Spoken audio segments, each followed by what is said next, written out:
tudo bem com vocês? Estamos nesse clima de independência africana, de produções literárias do povo africano, povos que falam a língua portuguesa, né? Tudo isso interessa muito a nós. Programa Fique em Casa Aprendendo, comigo, Cacau Sotero. Vamos para mais uma aula sobre a contribuição dessa literatura africana para nós, tá? Vamos falar aqui de literaturas africanas, fases dessas literaturas e as produções literárias.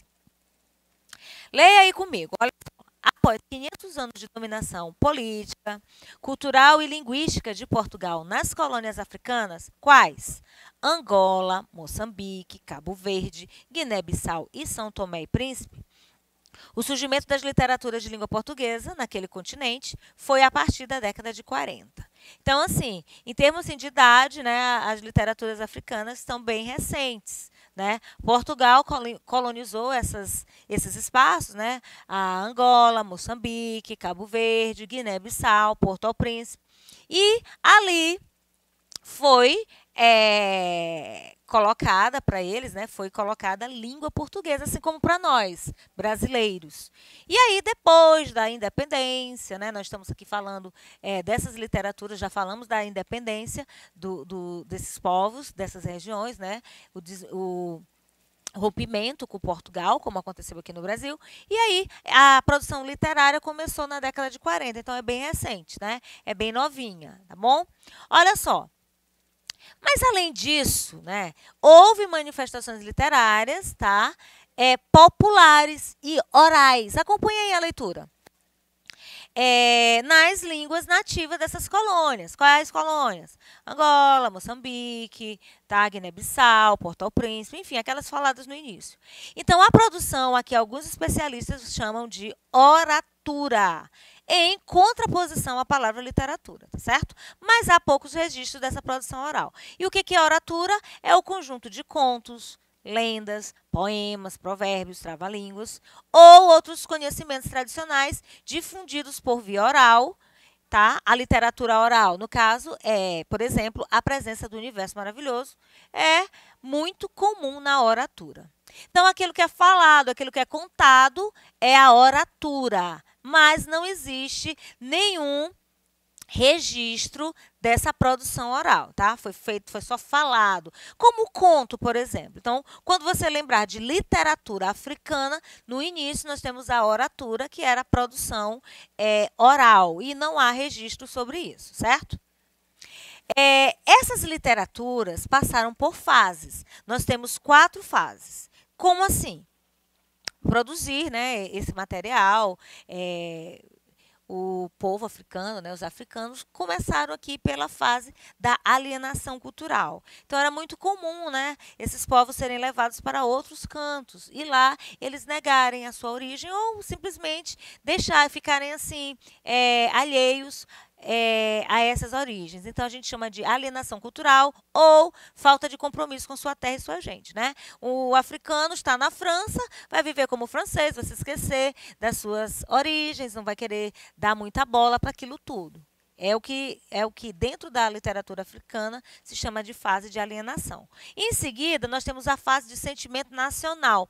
Lembra do romantismo aqui no Brasil? Quando Gonçalves Dias exaltava a pátria brasileira com a canção do exílio, Minha Terra tem palmeiras, onde canta o sabiá. Então, sentimento nacional, interesse pelas coisas da região, da sua terra. Aconteceu também com os africanos e é denominada segunda fase. Tá? Aconteceu também conosco aqui no modernismo. Oswald de Andrade defendia a poesia de exportação. Né? Por que eu tenho que me moldar aos padrões europeus, sendo que eu tenho produção muito bacana, muito interessante aqui no Brasil? Então, esse sentimento nacional de interesse por aquilo que é próprio da terra também aconteceu lá na produção das literaturas africanas. Resistência, nós sabemos que até os dias de hoje, nós já falamos disso, a formação desse povo, da cultura africana, em espaços fora da África, houve sempre uma resistência de ser aceito, uma resistência de trazer para à sociedade aquilo de bom que o povo africano tem. Então, essa resistência também ainda é presente nos dias de hoje e ainda a independência nacional, né? Que é o que nós estamos estudando, a produção dessas literaturas. Obviamente, na evolução dessas fases, tudo vai acontecendo de forma gradativa. Acompanha aí. Vai se instalando uma questão essencial para os escritores africanos, que é a da identidade nacional. Então, aos poucos, os escritores vão deixando de se considerar parte da literatura portuguesa para assumirem como escritores africanos ou especificamente de suas respectivas regiões. Então, nós estamos falando daquelas ex-colônias portuguesas, Angola, Moçambique, Guiné-Bissau, Porto-ao-Príncipe, certo? Então, eles vão se denominando escritores africanos ou moçambicanos, angolanos e assim sucessivamente. Então, isso é assumir a sua identidade nacional, certo? Vamos fazer aqui uma análise de uma produção literária, de algo que foi escrito, de algo que foi retratado, e nós vamos fazer aqui rapidinho uma interpretação textual de uma produção africana, tá? Outra coisa, é importante também nós sabemos que a interpretação textual vai além da compreensão, tá? Existem coisas que são apresentadas no texto, que você vai lá e identifica objetivamente, mas tem coisas que você vai precisar da sua leitura de mundo, do conhecimento, um conhecimento prévio daquele assunto para poder fazer a sua formação, tá? Vamos lá. Mandei-lhe uma carta em papel perfumado. E com a letra bonita, eu disse: ela tinha um sorrir luminoso, tão quente e gaiato. Como o sol de novembro, brincando de artista, nas acácias floridas, espalhando diamantes na fímbria do mar e dando calor ao sumo das mangas. Sua pele macia era sumaúma. Sua pele macia da cor do jambo, cheirando a rosas. Tão rijo e tão doce, como o maboque. Seus seios laranjas, laranjas do loge. Seus dentes, marfim. Mandei-lhe uma carta e ela disse que não. Mandei-lhe um cartão que o maninho tipografou. Por ti sofre o meu coração. Num canto, sim, no outro canto, não. E ela, o canto do não, dobrou. Mandei-lhe um recado pela Zefa do 7, pedindo, rogando, de joelhos no chão. Pela Senhora do Cabo, pela Santa Ifigênia, me desse a ventura do seu namoro. E ela disse que não. Levei a avó Chica, que banda de fama, a areia da marca que o seu pé deixou, para que fizesse um feitiço forte e seguro, que nela nascesse um amor como o meu. E o feitiço falhou. Andei barbado, sujo, descalço, como um monangambá, ou melhor, como um monogamba. Vou ler de novo. Andei barbado, sujo, descalço, como um monongamba. Procuraram por mim. Não viu? Ai, não viu? Não viu, Benjamin? E perdido me deram no Morro do Samba. Para me distrair, levaram-me ao baile do São Januário. Mas ela lá estava num canto a rir, contando o meu caso às moças mais lindas do bairro Operário. Tocaram uma rumba, dancei com ela, e num passo maluco, voamos na sala, qual uma estrela riscando o céu. E a malta gritou: aí, Benjamin! Olhei-a nos olhos, sorriu para mim. Pedi-lhe um beijo e ela disse que sim. Aqui nós temos uma produção do Viriato da Cruz, tá? E é a produção onde fala, né, um poema narrativo. Ele está interessado numa mulher, numa moça, e ele faz assim de todo jeito para conquistar o seu coração. Mas ela era bem difícil, né? Ela foi dizendo uma sequência aí. Não, não, não, não quis saber. E aí nós vamos fazer a análise desse poema, né? Desse texto escrito em versos, uma contribuição africana. No poema Namoro, o eu lírico, identificado no texto como Benjamin, apaixona-se por uma moça e tenta se aproximar dela. Até a quarta estrofe, de que meios ele se vale para tocar o coração da moça? Tem também outra pergunta. Desses meios, quais são escritos e de que tipo são os outros meios? Fácil, né? Você vê que ele começa, ele faz uma, depois ele faz um, e aí ele chega até A. Olha só, vamos ver as respostas? Você já sabe, né? Não tem, talvez você não consiga, porque não está lendo o texto, né? Já passou, mas já dá para entender o que acontece no decorrer dessa história. Então, até a quarta estrofe, ele vai recorrer a meios para tocar o coração da moça. Que meios? Esses meios são: ele manda uma carta, depois um cartão, depois um recado, e depois ele faz um feitiço com uma curandeira. Olha só. Desses meios, quais são os escritos? Obviamente, a carta e o cartão. E de que tipo são os outros meios? O recado é oral e o feitiço é religioso. Então, aqui nós temos duas características também presentes na contribuição do poema africano, que é a presença de uma curandeira, que é uma prática de cultura religiosa. E tem também o feitiço, que é algo religioso, né? Nós não estamos aqui para entrar nesse mérito do que é religião, a religião africana. Nós só estamos aqui apresentando uma obra literária de contribuição africana do Viriato da Cruz, certo? Desprezado, ele fica barbudo, ele fica descalço e depois se isola e marginaliza. O que muda a sorte de Benjamin lhe permite conquistar o coração da mulher amada? Olha só, nós já sabemos, ele vai a um baile e ele encontra com ela e tem o prazer de dançar. E qual é o argumento que finalmente a convence? É a proximidade entre eles e sua qualidade de bailarino, pois ele dança muito bem a rumba. É o que mostra, né? Ele dança com ela, ele diz assim, riscamos o chão, quer dizer, passa por todo o salão, né? Dançando com ela, deve dançar bem, conquistou aí o coração da sua amada com a dança. Então, aqui nós temos um argumento. O que faz? A proximidade entre ele e qualidade de bom bailarino.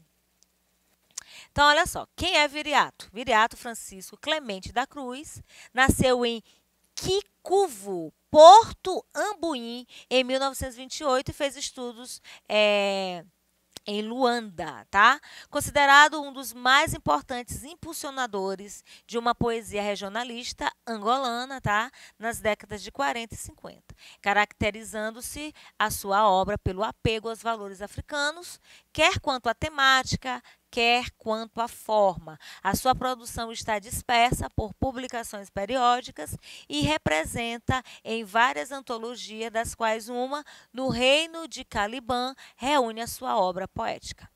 Então, já tem um nome aí para você memorizar, tá? Viriato da Cruz, ele tem um nome longo. Viriato Francisco Clemente da Cruz, tá? Ele é angolano e a Angola é um dos países que faz parte dessas ex-colônias portuguesas com produções africanas em língua portuguesa. Ainda foi um dos principais mentores do movimento dos novos intelectuais de Angola, quando, em 1948, e da revista Mensagem, tá, gente? Saiu de Angola em 1957 e, em Paris, foi juntar-se a Mário Pinto de Andrade, tendo desenvolvido intensa atividade política e cultural, tá? Foi membro fundador e o primeiro secretário-geral do MPLA, tá? Durante os primeiros anos da década de 60. Dissidente deste movimento, esteve exilado em Portugal e noutros países europeus, fixando-se posteriormente na China, onde veio a falecer em 13 de julho de 1973. Tá? Olha só, movimentos dos novos intelectuais de Angola, tá? Então, assim, a posição desses literários ou literatas em relação aos seus países sempre vai aparecer em relação a movimentos intelectuais, movimentos literários, onde as características vão surgindo, onde o nome vai sendo escrevido nos anais da história, no caso da história da literatura, onde essas pessoas vão se consagrando, vão apresentando em seus poemas a característica das raízes, as características religiosas, os costumes, tudo que o africano tem de bom vai sendo representado aí nas suas produções literárias, tá? Olha só, o que é o Movimento dos Novos Intelectuais de Angola? É o MNIA. Foi uma organização cultural nacionalista de Angola, tá? Ele, o Viriato da Cruz e outros elementos formaram esse movimento em 1948. Esse movimento tinha um caráter contestário demonstrado nas suas poesias publicadas na revista Mensagem, tá certo? Então, como eu já disse, toda essa produção, né, nós temos outros autores, hoje nós só trouxemos esse, questão do tempo, é curto, para trabalharmos essa contribuição africana. O que nós vimos hoje? Vimos que a literatura africana apresenta 4 fases.